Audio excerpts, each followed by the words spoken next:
अस्सलाम वालेकुम viewers, welcome back to my YouTube channel daily tips with Asma. Shabana नाम का शुमार लड़कियों के नामों में होता है। शबाना एक इस्लामी नाम है। शबाना नाम की इब्तदाई तारीख फ़ारसी ज़बान से निकलती है। शबाना नाम की लड़कियों के लिए खुशकिस्मत नंबर 7 माना जाता है।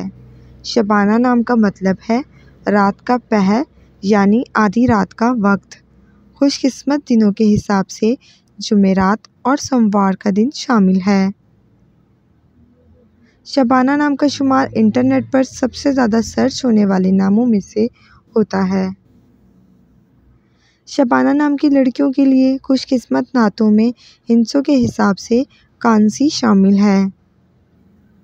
शबाना नाम के अफराद के लिए मुआफिक रंगों में पीला, हल्का सब्ज़ और सफ़ेद रंग शामिल है।